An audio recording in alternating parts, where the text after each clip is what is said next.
Scooby-Dooby-Doo, where are you? Scooby-Doo! Hi everyone, it's me, and today we are finding the mystery in Scooby-Doo. Together, let's go! And now, gang, we'll find out who was really behind the hauntings at YouTube headquarters.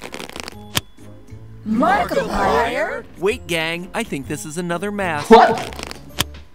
Lele Pons? Yeah, no, Wait, big no whoosh. there. Let me rip this off. PewDiePie? Hold on. Mr. Beast? Mr. Beast? Jinkies, how many of these things are there? Game Theory! Oh my god, there's so many different masks! Alright, I think this is the last one. The real person behind the hauntings at YouTube HQ was... YouTube sensation Will Smith? That's all! Oh, that's hot. Liked, commented, and imprisoned. Okay, remember to like, share, and subscribe to my channel and comment down below if you have any share advice. Don't forget to follow my channel and still appreciate all of your support and engagement for my work. Thank you all so much, you're the best! And let's continue, sorry. Wait, Sorry. where's that laughter coming from? Scooby-Doo! Hello, Internet! Welcome to Film Theory. Hello Internet! Welcome to Film Theory! Hello! Let's get started! The show inspired by Velma's incredible ability to rationalize any supernatural event. man. The simple Jinkies. fact is, monsters are nothing more than crooks in masks, usually unscrupulous real estate developers. So, just over a year ago, I did my first episode on Scooby-Doo, in which I tried to calculate Shaggy's power level and whether Ultra Instinct Shaggy was actually some sort of Super Saiyan. Remember that meme that lasted like, a week? Good times. Anyway, in my research for that episode, I watched an entire generation's worth of new Scooby-Doo episodes. Not just the original Scooby-Doo, Where Are You? Not just What's New Scooby-Doo, or heck, not even just the new Scooby-Doo movies, but all of the Scooby-Doo generations. Let me reiterate that, all the generations. Wait, just one moment. How much time do you... Oh wait, yeah, there's a global pandemic, so... And that, my friends, is no small feat. Scooby-Doo is a 14-series, 36-movie canon spreading 51 years. Woo! Ruh-roh! Mapat's starting to lose his mind. And boy, was that crash course through half a century's worth of cartoon canon a wake-up call for me. For years, I just assumed that Shaggy, Scooby, and the gang were living out the same Sisyphean nightmare all that time, driving from town to town in a barely functional van, forced to solve spooky mysteries that always amounts to some guy in a really convincing rubber mask with way too much special effects technology on his hands. And what does the gang get for all their hard work? Nothing. Maybe a sandwich if they're lucky. Well, except for that one time that Scooby got himself a chest full of Confederate money. Fred and Daphne are in a will they won't they relationship. Shaggy's romantic interests fluctuate between Velma and Scooby his dog. Insert wacky guest star here. Sorry, Batman, they run off sometimes. Flight is a natural response to the unknown. Can we help you kids out? Oh, Batman and John Cena, aka Peacemaker. I'm sorry. And I wasn't I'm sorry. entirely wrong, but as I was binging through this franchise, I was shocked to learn that across those 51 years, those 14 series, and those 36 spin-off movies, that there's actually a complex Scooby-Doo lore here. Nope. Alright, please be understanding that this video came out in the year 2020 and right now it's in the year 2022. So 2 years have passed, different things may have changed. But still, it's very interesting to watch. Let's continue. No joke. Long before the MCU, there was the SDU. Might be easy to assume that each iteration of Scooby-Doo is completely separate from all the ones that came before it because, you know, it's just a cartoon, right? It's putting in that much effort. But in reality, the teams behind these shows appear to be taking a lot of care with the long history of this series. So much so that the entire franchise, movies and all, can basically be boiled down into 2 self-consistent timelines. Well, 2.5 if we're being completely accurate. At least, that's my theory today anyway. So with a new new film entry coming out later this week looking to set up a prequel story that I guarantee will burn this theory to the ground. I guess our new movie is an origin story. Let me at least get the video out now before it completely throws off all my research. So before we start throwing things into timelines, let me lay out the major pieces. First and most importantly, let's get the big one out of the way. Scooby-Doo is an alien, period, end of sentence. That is 100% canonical fact. That isn't me even overreaching in the slightest. Yeah, I was gonna say, wait, what? Scooby-Doo is an alien? But having watched the show, it just clarified that Scooby-Doo is an alien. Okay.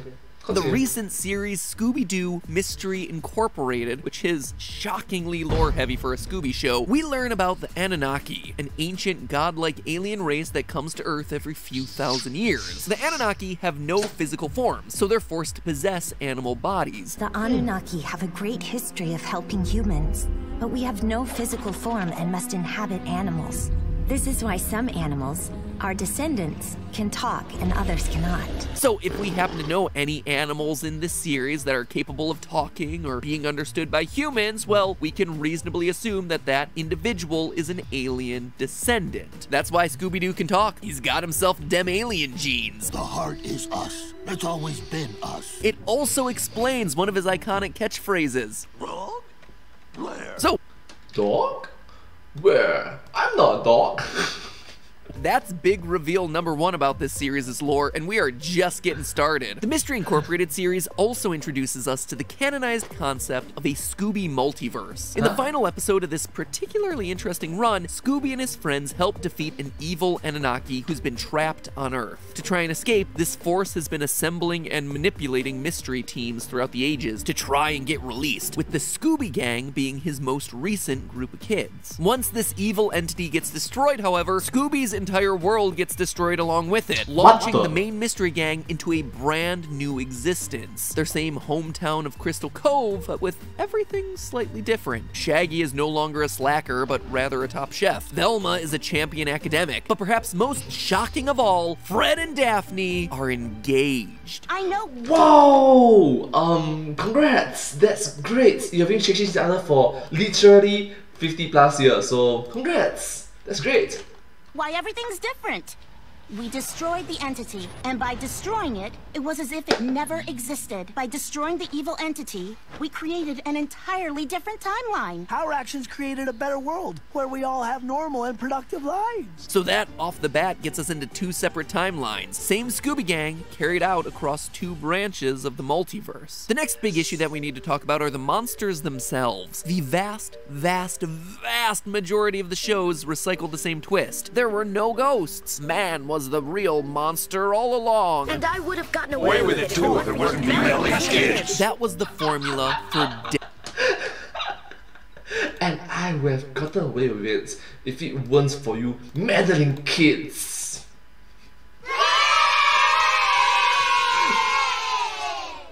Moving on. decades, for the TV show at least. And yet, for some strange reason, most of the movies, like 1987's Scooby-Doo Meets the Boo Brothers, and most of the direct-to-video Scooby-Doo movies, like Scooby-Doo on Zombie Island, all have the gang encountering real-life supernatural creatures. A very select few of the series had this as well, like the 13 Ghosts of Scooby-Doo, the Scooby and Scrappy Show, and Mystery Incorporated, where again, the ghosts and boogeymen are actually real supernatural creatures. When I first encountered these outliers, I was just happy to write them off as taking place in a totally different universe. In one universe, ghosts are fake, the mystery gang always pulls off a mask and everyone's happy. In the other, ghosts are a real threat, and we should all be terrified by the retribution that the undead shall deliver unto us. Here's where things get weird though. In many of the ghosts are real iterations, Shaggy wears a red shirt. Red. Different shirt, different universe, obviously. Okay, now, that might seem like an exaggeration, and normally it would be, but there's actually more to Shaggy's wardrobe changes than meets the eye. You see, in the 2001 direct-to-DVD movie Scooby-Doo and the Cyber Chase, the Scooby Gang goes into a Scooby-based video game world complete with digital doppelgangers. And what does Shaggy's digital form look like? Red shirt. Big deal, right? It's just a physical color swap to differentiate him from the real Shaggy. But is it really that though, or is it just pure coincidence? Quite sussy. Sus.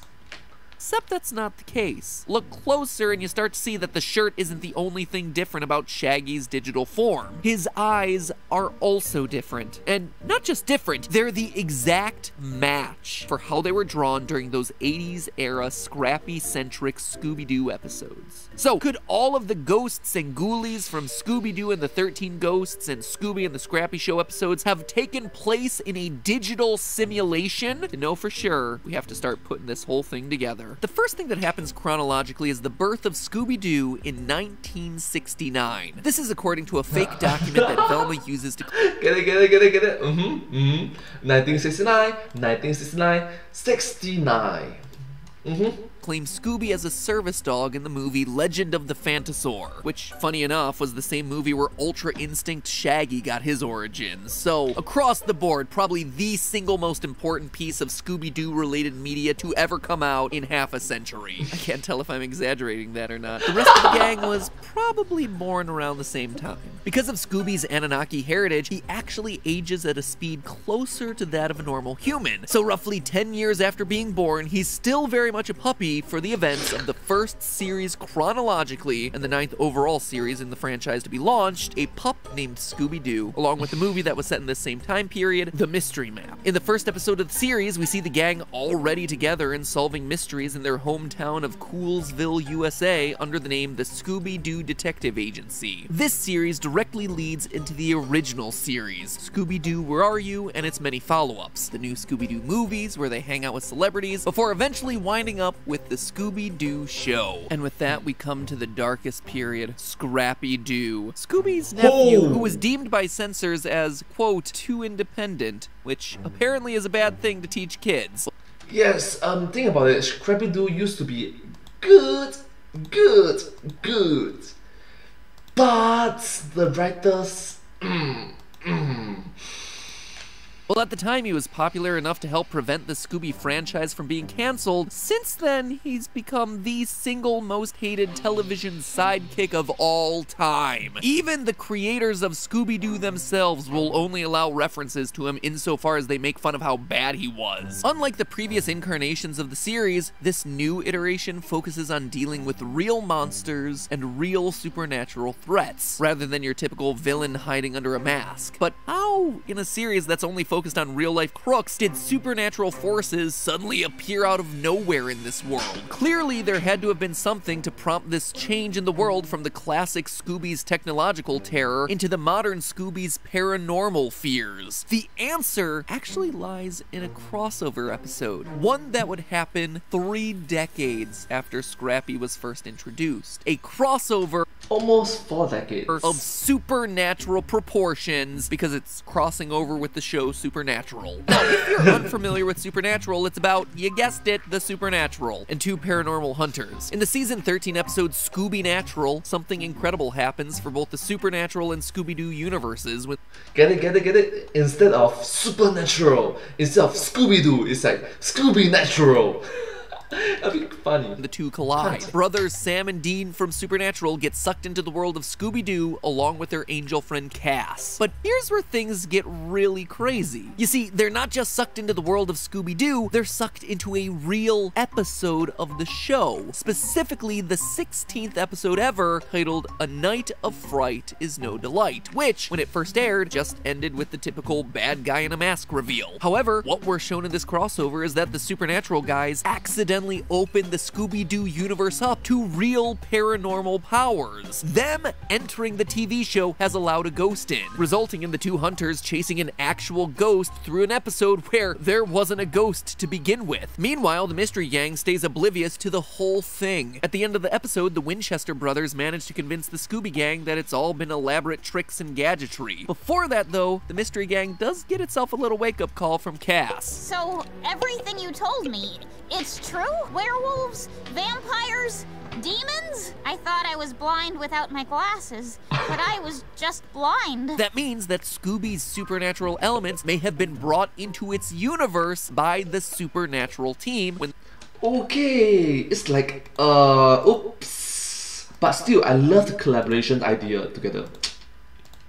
they chased a ghost into the cartoon. That explains how later series in the timeline, with the Scrappy-Doo series and the 13 Ghosts of Scooby-Doo that follows it, we have supernatural beings suddenly present out of nowhere in the canon. What it doesn't explain away, though, is Velma and Fred not knowing who Scrappy is. Well, I guess the gang's all here. Except Scrappy. What's a Scrappy? Sure, they didn't share that many episodes together, but that first season that Scrappy appeared in did have all the gang together for multiple episodes. It also had really terrible animation for all those episodes. I mean, look at Shaggy. Looks like he was put through the rack. Must have been a gas leak season, or, as we previously established, it had to have been in the video game simulation. For as crazy as it sounds, it actually makes sense. The first season with Scrappy literally sees the gang week over week going to Britain, to Egyptian-inspired locales, to California, New York, even places as far-flung as Greece, which, wouldn't you know it, are exactly the types of exotic levels that we see the gang flashing through as we're trapped in the video game sim from Scooby-Doo and the Cyber Chase.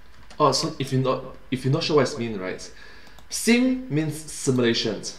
Simulation. So look on the plus side, all you Scrappy haters. A full one of his seasons doesn't even count because it all took place in a computerized simulation. That season, along with at least 3 movies, Scooby-Doo Meets the Boo Brothers, You guys are ghost exterminators! Scooby-Doo and the Ghoul School, and Scooby-Doo and the Reluctant Werewolf totally don't count. At this point then, we have to rewind our timeline back, all the way back to the beginning. The very beginning for our second alternate universe, the Mystery Incorporated universe. You see, televisions in the world of Mystery Incorporated still use a 4:3 standard broadcasting ratio, which started going out of style in the mid-90s, and would have been startlingly obsolete by the time Mystery Inc. actually aired in 2010. Right now, if I'm not wrong, it's 16:9. Yeah. I mean, if you're watching this video, it's probably in 1920 to 1080.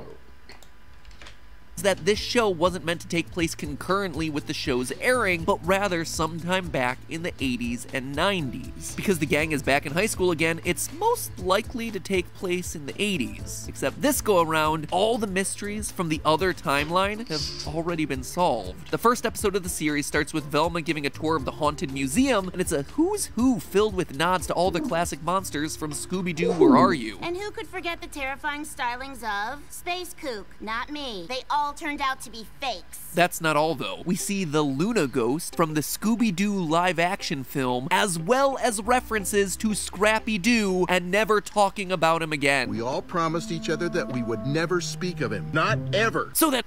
Not ever. Just erase that memory from your entire existence. Shh.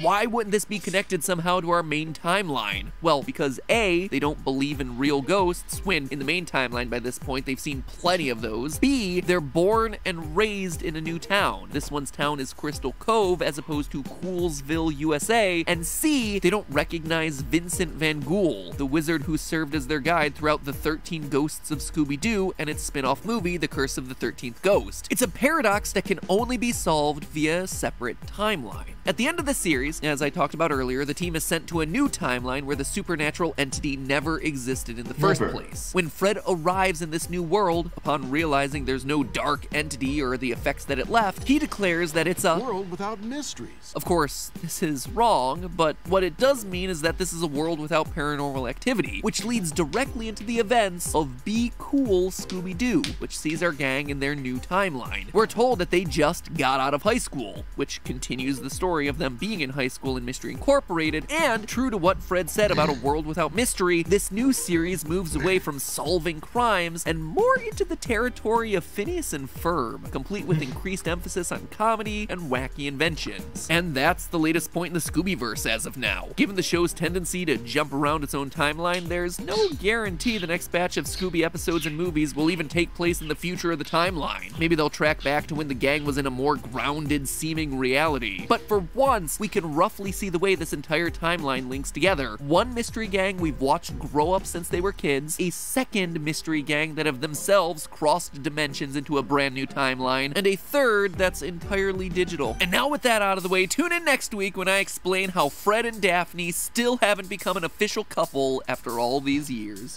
Yes, which is quite weird. You must think about it. Half a century, 50 years. People watching this show, people watching the original show when they were kids, will have grandchildren who watch the show together with them. That's gonna be very awkward. 3 generations. It's maybe 4 generations. Yeah, sorry. Actually, that's not an episode at all. I just said it as a joke. The next one is absolutely Rick and Morty. Anyway, until then, remember, it's all just a theory. A film theory. And cut. Well, I'm thankful for all of you. Wow, that's a huge meal.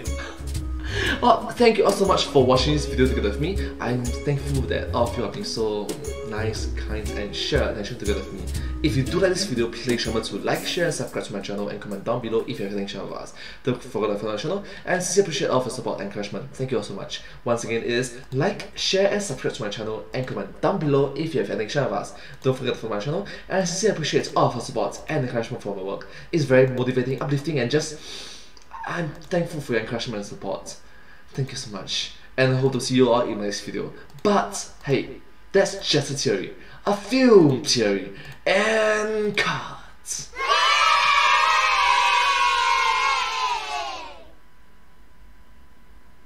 And I hope to see you all in my next video. Bye bye.